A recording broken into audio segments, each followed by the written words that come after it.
might pull off an upset against the Filipino champions, similar to what they did in the M3 World Championship. The Super Fam gets blue side and they ban the Fredrin. Oh, so it was worth the ban in comparison to what me and Gideon both thought here, but that's respect. That's the purest form of it, and we already know, Bloodthirsty Kings, they're on that quest. They're one step closer. They just need that one little thing to do to get there. And then you take out one of the biggest success heroes that they found, the Fredrin, that might be maybe one of the many things that FNOP needs to do. I think another pick that they might even consider at this point is probably also stealing away that Bruno from Zia, make him play something a little bit more volatile. But no, BTK, they're one step ahead. They're like, okay, we're not even going to give them the option of stealing, so let's make the gold lane interesting. Let me help you. Let me help you out. Okay, they take away the Bruno. Funnily enough, that might actually also turn off the idea of Fnatic Onyx Philippines having enough damage to take down another glue pick coming in from Fried Chicken.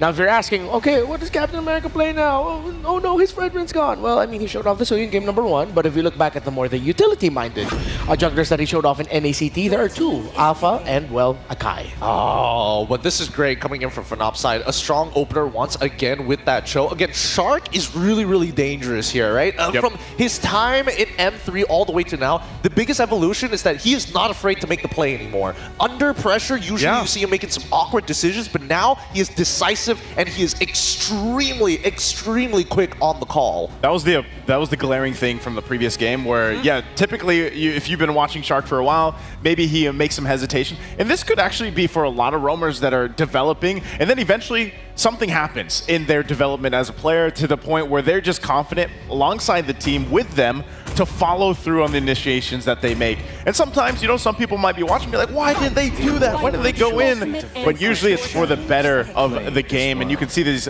picks come up already. That is the Hilda being locked in here. Of course, the Suyo again. I love it. I love the Hilda pick. Really strong as an EXP laner. A great flex, and now even for not going into that Joy for some late game insurance while still being able to fight around the map. This is going to be interesting. Interesting pick, as the Alpha is still open for Fnatic Onyx Philippines to take, but they decided to take the Joy. Could be a little bit greedy, but could also be FNOP signaling that, we're looking at Zia and Hoon to be our main takedown targets. I think they might also want to consider playing the Loyi once again, because if you are going for Joy, Yve is wide open. Yep, they take away one of Hoon's picks. Valentina is still up on the board alongside with his Aurora. If they want to be a little bit more protective, they can go Vexana as well. But let's see which one it is. Ooh, they get the 1-1 first for Zia. Okay, well, we knew that the gold lane was going to be shaken up a little bit here.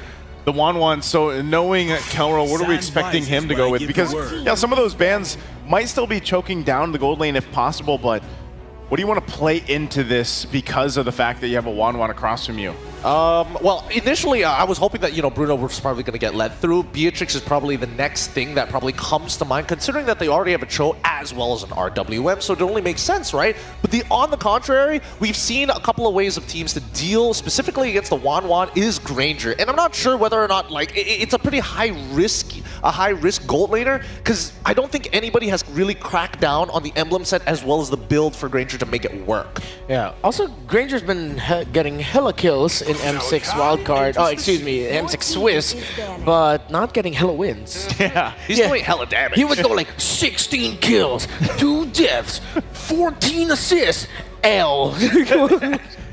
Looks cool, but it looks cool. You gotta win. It's kind of cursed. Actually, wait, what's its current win rate now that we think about it? We could probably double check that in just a bit here, because as we see Akai, the follow-up ban for the side of FNOP as BTK holds priority, the fact that they're banning out this Khalid begs a couple of questions, right? Are they genuinely worried about, hey, looking for pressure and maybe attacking that backline? Because with the 1-1, you need to have a little bit of trust in your gold laner to say, all right, I'm going to take care of one engagement tool, not all of the engagement tools.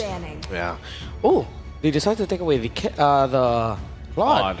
I mean, it is a KELRA signature, but I feel like there are better damage options that you can go for, honestly. Unless they want to play Valentina and steal the RWM, and technically IMU and Claude is the natural answer to the RWM. To be fair, that could be a possibility. Think you'd play the Harith Your here? team is picking. With that, I mean, another pick that KELRA likes to go, and you could play that into the Zaman Force combination with the real world manipulation. But then is that too much magic damage at this point? Like their damage distribution is heavily towards magic side, so at this point, unless you're like, you know, a bunch of you go for like Genius Wand to kind of help out, then I don't see that happening. There's a hella good pick here by BTK. First 4 picks actually really good. Because you take away comfort for Kirk. Now this might actually swerve Kirk to go into the XP lane, Cho. And then they get a different pick for the roamer, maybe Brusco signature and the Gatot. But then the problem is, it's not really a backline heavy comp. BTK are looking to play sort of divey. Still, it's going to be the 1-1 staying in the back, but the 1-1 wants to get kind of close to hit those marks. I'm curious to know, does Kirk play Benedetta? If he has, it's been very rarely that he does. Not in the last season, no. Yeah, there's the Gatakacha. IRETHEL? Your team is picking. Yeah, IRETHEL. Yep. I mean, it's a classic way to deal with the 1-1 to beat her in lane. She walks up, roar, arrows, you've lost the trade. Load, no armor, and I'm done. It's shredding. I think this is going to be interesting for BTK because now they have to utilize information and guarantee they land some permanent damage on FNOP, whether it be in structures or stealing jungle farm. But those are their only 2 things they can realistically grab. Okay, BTK now goes a little bit more aggressive. They could take it, and honestly, hard to see who'll win this game number 3. Thank you, panelists. The fans of North America and Philippines all clenching their backside holes right now because this is the final game in this best of 3, and only one team will emerge victorious. Is NA going to lock in that slot, or will Fnatic Onyx Philippines fulfill that destiny? There's only 1 minute to find out. Tracks, how you feeling right now? I'm feeling good. I think everybody in the crowd right now is feeling good. I don't think any of us thought it would go this far. For all you here, Fnatic Onyx Philippines, give it up. And if you're here for BTK, show some love. We're jumping into the land of Dawn for game number 3 in the faded finals of this Swiss match. Who will take it all? Who will join the Kings of Kings in that knockout stage to place that logo right beside them on that board? First, Jungle Star, we got BTK, Mobazane on that purple buff first. So again, parallel jungling, they're both going to end up on where the gold laners are. Heavy poke on that mid side, that's what you got to contend with if you are up against a Yve. But top side as well, this IRETHEL into 1-1 is going to pose a bit of a problem for Xia, because KELRA can just always perform that drive-by, always stretch your armor, outranges you. Xia already used his Inspire. And Fnatic Onyx Philippines already going for this. Send our EXP laner up to the top side. Let Joy farm a bit. It's definitely interesting. Fnatic Onyx Philippines know they want to maybe play this aggressive. Know that last time they lost because they lost out on that mid. So this time they're taking control of the river. They're taking control of the mid lane. And you get the taunt mid side. Hunu is going to take a lot of punishment. You're dealing with a Hilda that likes to move around a lot. Well, Kirkcho solves that problem, right? You get double roamer, essentially, and you can also match the tempo of this Hilda. And a Hilda that doesn't get to move around freely without interference is a Hilda neutered in that early game. And look at the pressure already on to Mobazane. Did he steal that? King Kong? King Kong just used the retry. It's like, listen, bro, we know what we need to do. We're going to slow you down. We're going to be in your face all game today. He's going to hit 5 first, and he will have retry back up in time for the turtle. So nothing much was lost for King Kong, but for Mobazane, you can already feel that pressure, right? This Yve, Gatot, this show, just outpacing BTK's lineup at the start. Edith, I mean, this Edith, Hilda, they all have to just take it in their face early on. Yeah. A little bit of damage on to Kirk there. Hoon and Shark got to try to clear this wave quick to get over to this turtle, but Brusco and Kirk already in position to zone them away as Mobazane tries to get this purple buff. There's no time. King Kong able to take the turtle, but 2 Dar WMs come down. Shark goes down with them. Fly Chicken falls. Super Prince on the aggression as Mobazane is forced to back off with Kirk in his face. Very unfortunate for BTK. They decided to take that fight, which I feel like they should have just let it go because, again, Mobazane was late. Ooh. He's going to go down. Big Way of the Dragon does land on to Mobazane, and Brusco takes the kill. Kirk showing off in the jungle. Didn't take that loss in the second game lightly. And FNOP, this is the biggest goal lead generated by one team in this series thus far, right? At least this early on, below 3 minutes, almost a 2K advantage for Fnatic Onyx Philippines, but the worst has yet to come. All lanes are won by the Filipino super family, and BTK are struggling at every single corner. Yeah, the Super Family feels like a different beast right now coming into this game. The past 2 games, the highest gold lead we saw for about the first 8 minutes was 500 or 600 gold. Yeah. This time, Fnatic Onyx Philippines is kicking things into gear. The engine is revving. And Fnatic Onyx Philippines are showing BTK why they're the favorites. And look at Kirk. He's going to proxy this wave. And BTK, there's nothing that he can do about Kirk. He's just going to waste time. Kirk able to get the kick, trying to run away, but they should be able to get the kill here. Kirk still surviving, but wasting time, precious seconds of BTK. If Zia has any spidey senses, it's a good time to start considering backing off. Just give out space to Fnatic Onyx Philippines. Wait for backup. You can't really do much in this situation. Again, FNOP just moves so much faster. King Kong once more taxing that purple buff of MobileZane, just like how he did in Game 1 when we had a similar matchup. Yeah, Zia gets his first item locked in. He finally gets that Corrosion Scythe. Gonna help out a bit, but it's still gonna be some time. You know, the Wan already not the most extreme meta hero we've seen. I think Skylar is one of the only ones that have really pulled it off amazingly so far in M6, and it takes some time for it to really pop off. Fnatic Onyx know this. That's why they're putting on the pressure. BTK has to try to hang on for this first mid, I mean, maybe even into late game.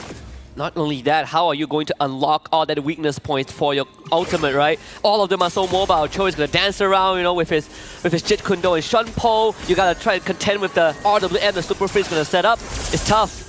Kirk once again hunting for MobileZane, man. Kirk knows the assignment right now. Here comes the AOG, able to lock on. Hoon able to steal it. RWM does come out. Brusco with an AOG of his own. The damage lands on a Shark. He brings out the primal form. KELRA in a little bit of trouble. Zia going toe-to-toe, but he might get taken down. Zia falls. King Kong gets the kill as Fried Chicken looks for the next target. MobileZane able to lock down Brusco. 1-for-1. Turtle for turtle. BTK cannot breathe that big sigh of relief just yet, because that was only possible because it was the early game, right? KELRA doesn't have his items just yet. Any other situation, he would have blown up Zia in under 3 seconds. So BTK, they got the turtle somehow. MobileZane, as always, good on their retreat button. Even getting 2 kills for themselves. King Kong will attack the purple buff again. Can they stop him? King Kong low. Oh. MobileZane misses. King Kong just gets away. Threads the needle. Able to slide out to safety.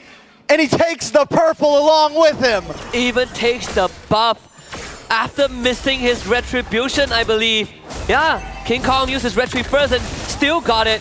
Bot side, they want to look for a play.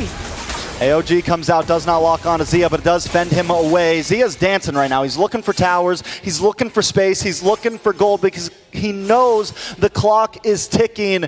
And right now, KELRA's clock is ticking much faster. Now, KELRA is accelerating for sure. It's gonna go for, I mean, he went for Hask Claw straight for first item, then only completed his tough boots. It will only get harder from here. Berserker's Fury will be the second item for sure. For KELRA, if he at some point wants to go for Military Gun, I wouldn't be against it for the extra range against such a short-reaching team like BTK. Hoon takes the AOG once again. Looking for some looking for some engaged possibilities. I think the goal is maybe don't use it so early. Maybe wait out until you pop that AOG. Don't make it the first skill to come out of your team. Use it as a response. Use it as a chase. Use it as, peeling for your team. Something else than just diving into your enemies. It's all about picking up poison. If you steal AOG, then RWM is going to be kind of that obstacle, and vice versa, right? If you steal RWM, Brusco can just jump on top of you with his Avatar of the Guardian. So in this case, I think Hoon has to really make those smart decisions. Stalling on this mid wave is the first step. Third turtle now, the point of contention. Oh, Kirk with another kick. Puts MobileZane back into his grave. Fried Chicken falls next and Hoon's in trouble. He's looking for the escape, but there's no escape from the Super Family. A triple kill for KELRA. And the advance keeps coming. BTK against the ropes. FNOP are just too fast for BTK to keep up. This was the second time that FNOP makes a move. and BTK tried to fight and they lost. Zia gets crossbow Tang, able to find Kirk. More shots fired off. Can he back off? Shark in a little bit of trouble. KELRA going to go in for the chase with the dive, but does not find another. BTK just slide by. Guess it's the silver lining. Consolation prize getting Kirk. Zia getting the kill is massive. Had to use Inspire for it. They still lost the mid tier 1, but BTK needs to really stabilize this game. King Kong once more steals the purple buff. Wonder if we could get a stat of how many purple buffs King Kong has stolen from MobaZane. 2 levels ahead of the Suyo. MobaZane forced to go to the top side, and everyone else from BTK now starting to recognize that we need to stick by Zia. He is the president of North America right now, and we need him alive. We need him for that late game. At this point, the amount of buffs that MobaZane has gotten, he's a glorified EXP laner. It's definitely tough for him. Yeah. He can't farm, he can't get his purple, he can't get his orange, and even look at King Kong now on the mini-map. He's going for another one. The damage is outputting. MobaZane just able to get it, but even that's a hard time. It's also a minor switcher from King Kong, this time going for Temporal Rain for the talent instead of the Warcry, so then reduce cooldown for his dashes. Even more mobility given over to the Joy in these team fights, right? At the drop of a hat, King Kong can just decimate this backline, and you don't necessarily have to dive onto Zia. If you can get a Hoon, that is good enough. If you can force Zia out away from the fight, it is already a win condition. And not only that, KELRA can always catch up with that sprint on this IRETHEL. They got to do something about Kirk, man. Kirk is having a hard time. I mean, Kirk is just making them have a hard time. Shark goes down. King Kong, I saw it coming. I'm watching the mini-map, and Shark's just inching closer and closer to Kirk. Man, and I mean, it's similar. Right now, the Cho has just been such a strong pick from game 2 to now. It has been a decider. Isolation factor that it provides with the kick. And from the start, I already pointed out that this Edith is going to have a hard time even trying to keep up. Yeah. And now we are seeing Shark just not having a game at all. Oh, a little bit of damage on a MobaZane. A lot of damage on a MobaZane. KELRA finds another one. 4-0 in 2. King Kong solos the Lord. And Fnatic Onic inch closer to their ticket to the knockouts. I feel like FNOP has taken off the waist, right? And Rock Lee waist, they've taken it off and they're now ready to brawl. Yeah. Just moving at supersonic speed. Almost 6k goalie with the first Lord. BTK might have to let this go. Yeah, they're going to have to back off, and look at the kick! Kirk! How do you do it? 5-man wipe as KELRA cleans their clocks. MobaZane back on the map, trying to defend. The minions are there. Fnatic Onic backs off, but there's still a Lord coming, ready to knock down the castle. This is it might be early to say this, but I'll say it anyways. It's checkmate for BTK. No amount of miracle can save NA right now. FNOP can go for the end. That's it. AOD to the back. MobaZane off the map. Fnatic Onic attack. They want their name on the plaque. BTK trying to defend, pushing them away once again. Fnatic Onic PH. Let it happen. Let it burn slow, because the Lord is still coming. There. The Lord hasn't even arrived at any of the structures just yet. And FNOP can continue to put an impact. I mean, look at the damage. He's just taking out the front line of BTK like they were made of butter. BTK stuck in the base, waiting for hell to come right now. Fnatic Onic PH has brought Armageddon along with them. KELRA 7-0 in 4. We're 11 minutes in. I'm wondering if he's maxed out. And look at the damage. Deleted. Gone. Taken out. Another one on the chopping block. BTK in shambles. Shark deleted. Zia falls. KELRA looking for the Maniac. Looking for the Savage. Couldn't quite get it, but Fnatic Onic Philippines are going to take this tower. In the Philippines, there are no kings. Just the super family. Pure domination as they let this play out in a celebratory fashion. Fnatic Onic Philippines will